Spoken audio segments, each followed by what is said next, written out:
Morning you guys, I'm here to talk about another SPF, another sunscreen lotion. This is the Garnier Ambre Solaire Anti Dark Spot and Anti Pollution Super UV SPF 50. I have also got another one at SPF 30 that is in a tube that I'm going to review at some point. I haven't even used that one yet. I've got so many to talk about.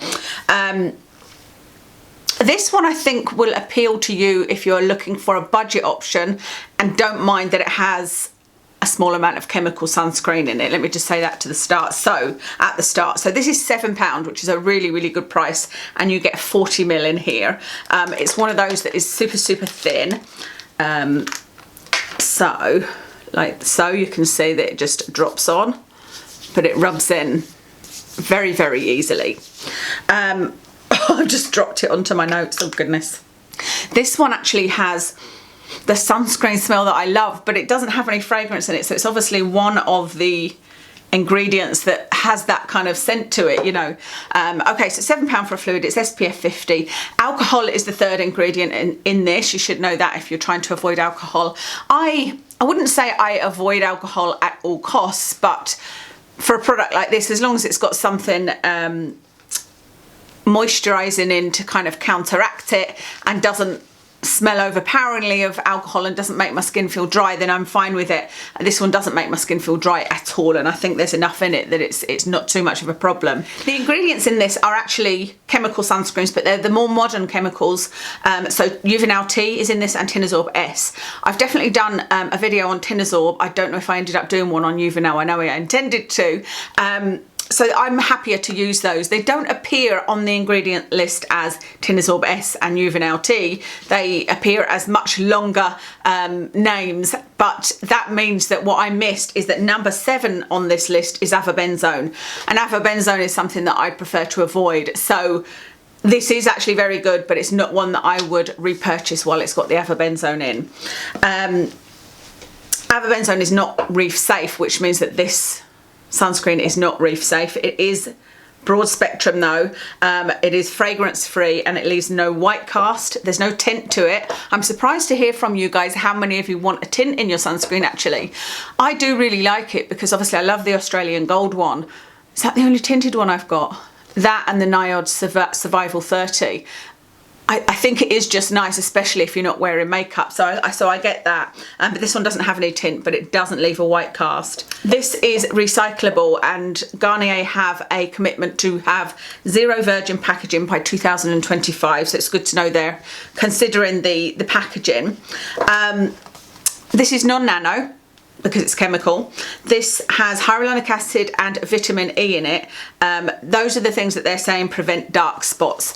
I wouldn't say to buy this if you are trying to prevent dark spots. As long as you've got a broad spectrum high SPF, then that's going to prevent dark spots. I don't think there's anything unique about that, but I think the hyaluronic acid and the vitamin E are what mean the alcohol doesn't matter too much, because it's more moisturising, hydrating, you know, draws more water to the skin.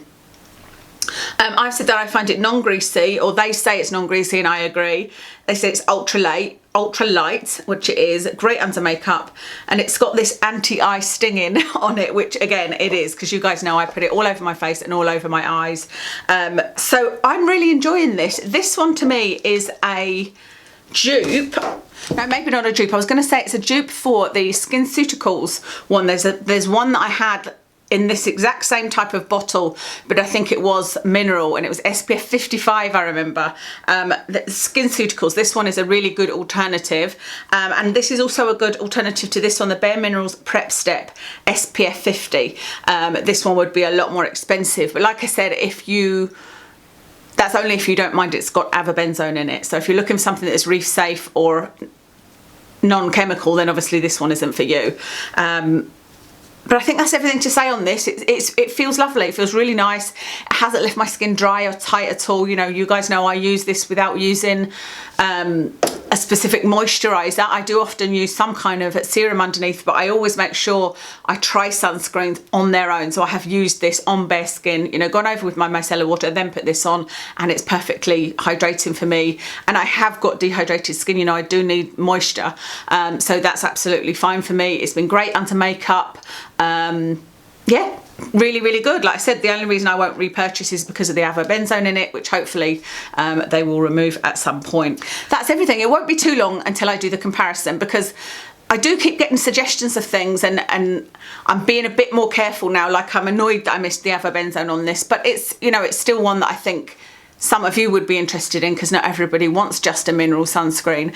But I am going to test, I've got the Elta MD to talk about, I've got the dermatology one to talk about, and I think that's it. And then I'll come and do a comparison. There's, oh no, and the other Garnier one possibly, and then I'll come and do a big comparison for you, where we'll talk about a lot of sunscreens and talk about the best out of all of them, if you like. I might split it into mineral and chemical, I'm not sure, because there are so many, and I've obviously still got favourites from last year.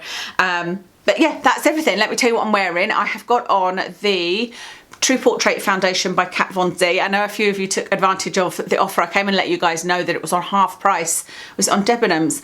I just couldn't believe it was half price. I was tempted to get another bottle myself, but I've already got 2 bottles, and I had the problem with the tube, you know, like it all clogged up at the end, so I feel like you really need to use them quite quickly.